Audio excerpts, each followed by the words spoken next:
Mga idol, ito yung umaga natin sa Alaminos.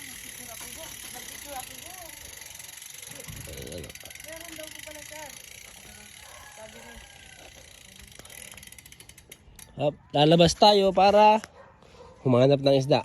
Ayan. Kaya titingnan natin yung yun oh.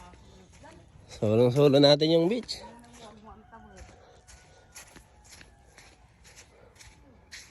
Ikaw, ano ba masasabi mo sa biyahe natin? Laspag. Bumalik Di na, kaya. Okay.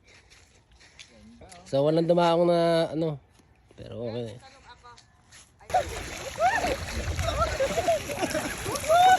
Ay, ay, ay, ay.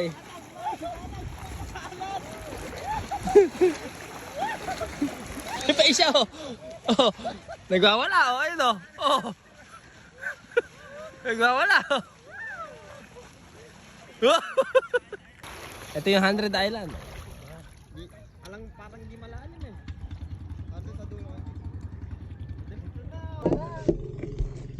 Okay, let's go. Uwi na tayo sa Pampanga. Thank you po. Thank you. Salamat po, Nay. Thank you, babalik ako.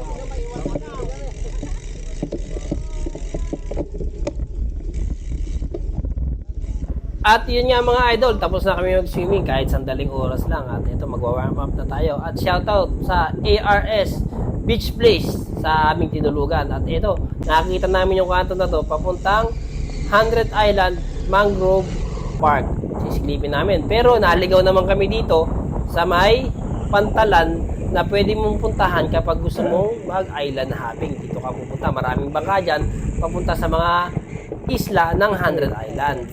Dito ka lang pupunta. So yung pakaliwa, doon pala papunta yung Mangrove Island. Pero hindi na namin pinuntahan, gawa nung tatangaliin na kami ng gusto kasi nasa 6 kilometers pa mula dun sa main road yung babaykin namin papunta. Kaya bumalik na kami papuntang main road. Ito na nga, palabas na tayo ng Alaminos, Pangasinan. Yan, dito medyo matulin takbo namin, almost 50 kilometers per hour kasi alam nyo na may argyan manamang. At iyon na nga, lalabas na kasi tayo ng Alaminos papuntang Sual, Pangasinan mga idol. Ayan, nagkabakbakan pero hindi umabot ng gusto sa at kinapos. Yan, so ayan, magsisimula na ulit tayong umahon. Gawa ng ito yung medyo mataas na ahon. Kaya makita nyo, makunat na ang pagsipa. Pero syempre, pagkatapos ng mga ahonin, merong lusong yan sa kabilang dulo. Yun. Kaya makaka-recover kami agad at bibilis ang ating takbo.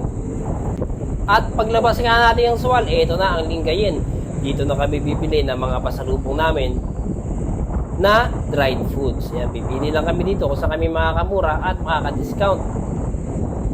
Ito na yun, sa may palengke ng Lingayen, sa may Tulo or sa may Bungad naman kung sa kabilang side ka man gagaling. Yan no. Ito maraming bumibili kasi dito na yata may pinakamura halos sa kahabaan ng Lingayen, kaya dito na rin kami bumili. Ito no, pipili na lang kayo. At maisingit ko na nga, shoutout kay Ernie Torres, Albert Torres, Ros Angel Lucion, Joselito Elias Nano at Danilo Calyao. May sasabihin sa inyo si Tatang. Naiinggit ka ba? Yari kayo. At pagkabili nga natin ng pasalubong, ito, nagkabakbakan na naman. Ang takbo namin almost 50 kilometers per hour at papasok na nga tayo ng Labrador. At yan, dire-diretso na tayo. Babaybay natin yung kahabaan ng Pangasinan at papuntang Tarlac. At tatagusin na nga natin yung Pangasinan at papasok na tayo ng boundary ng Tarlac. Ito na yung simula. Mahaba-habang patag din to. At may kainitan na, gawa nga ng mag-aalas 12 na ng tanghali. Ayan, makikita nyo naman. Talagang tirik na ang araw at medyo bumagal kami rito at magre-recover kami. So, ito na nga. Nasa Tarlac na tayo at lalampas na tayo ng Kamiling. Ito mga ito, rumi-recover lang kami. Pagkatapos namin rumi-recover, ito, bakbakan na naman. Yung kahabaan ito. Ito, almost 55 kilometers per hour kasi medyo palusong yung kalsada na to. At ito, hinahabol ako ng Jeric. Tingnan natin kung aabot. At ayun na nga, lumusot. Motik pa ako mga bike throw. Pero okay lang yan. At pagkatapos nga natin baybayin yung kahabaan ng Tarlac, lalabas tayo dito sa Tarlac City, sa may SM Tarlac. Ayan, dire-diretso lang tayo.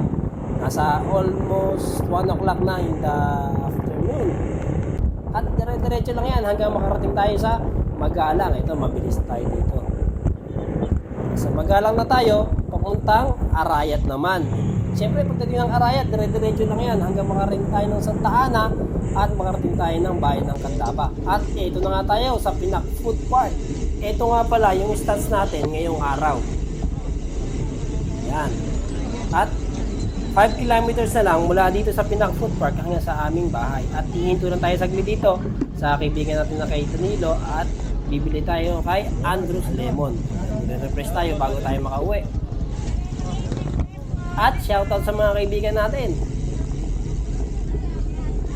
Paring Wilson Gao na nasa Korea, shoutout. Aaron Torres, shoutout din sa inyo. May sasabihin sa inyo si Tatang. Naiinggit ka ba?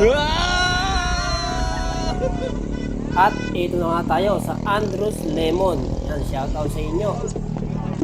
Dito si Danilo, shoutout sa iyo.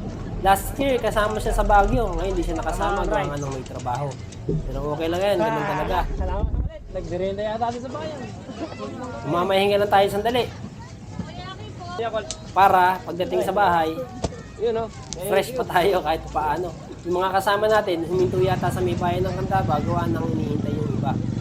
Dito na ako maghihintay, yung maka-recover. Magre-refill lang tayo ng water, and then order na rin tayo ng lemon para ma-refresh. Pagkatapos natin mag-refresh, uuwi na tayo at hinihintay na tayo ng family natin. Nag-aabang na yung luso ko at si Mrs. Okay, let's go!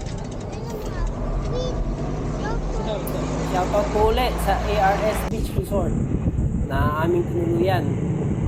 At shoutout din dun sa may-ari na binigyan kami ng malaking discount. At sa cook na nagluluto sa amin ng almusal at hapunan. So ito, nandito na tayo. Kita-kita ulit tayo sa susunod na video. Ride safe! Yeah. What's that?